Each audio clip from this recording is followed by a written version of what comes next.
In Gaza, explosions are still being heard ahead of Thursday's pause. Smoke can be seen on the horizon. Joining me now to discuss is Mansour Shuman. He is a Canadian in Gaza.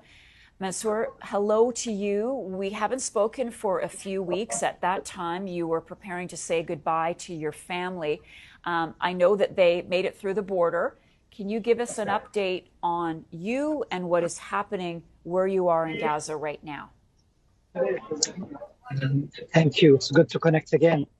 Yes, my family have since left temporarily and are staying with relatives in the United Arab Emirates. I am here in Khan Yunis in the south, in Nasser Medical Complex, trying to get the word out in English to the international viewers across the world through different TV stations, through different social media platforms, explaining the human crisis that is going here on the ground, trying to help in terms of getting the help that the Palestinian people here while going through this crisis. We have received the news about the first ceasefire that is going to happen with great joy. We look forward to the release of all the women and children, Palestinian prisoners in the Israeli prison centers. And hopefully the next 4 days will bring a little bit of peace after 47 days of continuous fighting and humanitarian suffering, especially with hundreds of humanitarian aid hopefully coming into Rafah border. And that, of course, is the great hope.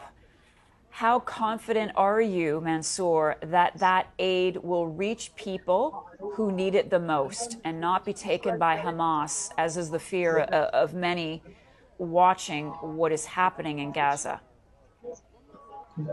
Until now, around 980 trucks entered Gaza Strip through the Rafah border, around 2% of what the people need. All of these trucks were handled, as per my understanding, by the Red Cross and by the UNRWA agencies. Nothing was handled by Hamas. I think as part of the terms negotiated for the ceasefire, Hamas will not be handling these trucks, and hopefully it will reach the right people. However, this time we are hopeful that the trucks will be full, not empty. We've received trucks with 2 or 3 pallets. We've received trucks with expired products. We've received trucks with things that Palestinians here do not need.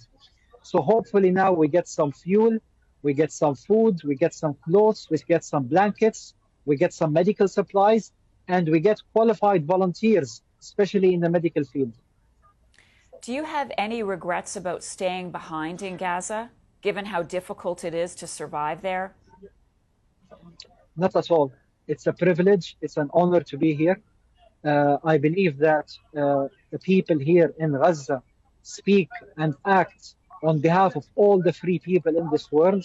We are striving for a better life. We are striving for a better future.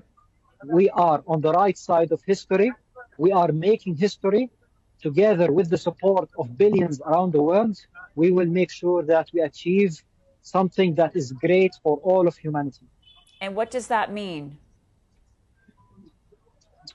That means that the evil that's been going against the Palestinians for decades, since 1948 until now, will hopefully cease, will hopefully quieten down, will hopefully give the Palestinian people the rights that they deserve after being taken for granted for over 70 years.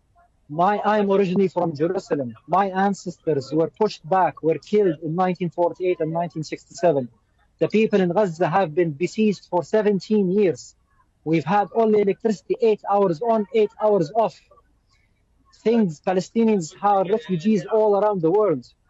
And it's time, after what happened on October 7th, people have educated themselves about the Zionist conflict.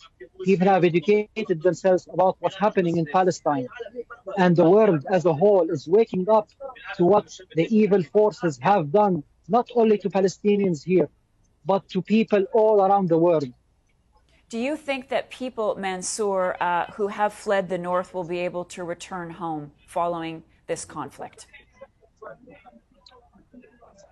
As per the terms of this ceasefire, I believe it is difficult for people who left the north to go back. I think that the Israeli forces will continue to be on Salah ad-Din Road, not allowing civilians to go back to the north. The people I talk to here in the south, both citizens and refugees from the north, do not want to leave Gaza Strip. They don't want a repeat of 1967 or 1948. They want to stay in their home country. They will not be refugees again. We are very confident that after a couple of more ceasefires, a peace agreement will come into place and we will rebuild Gaza City and the north of Gaza Strip together with the people around the world who are supporting us. All right, Mansour, thank you so much. Be well. Appreciate you taking the time.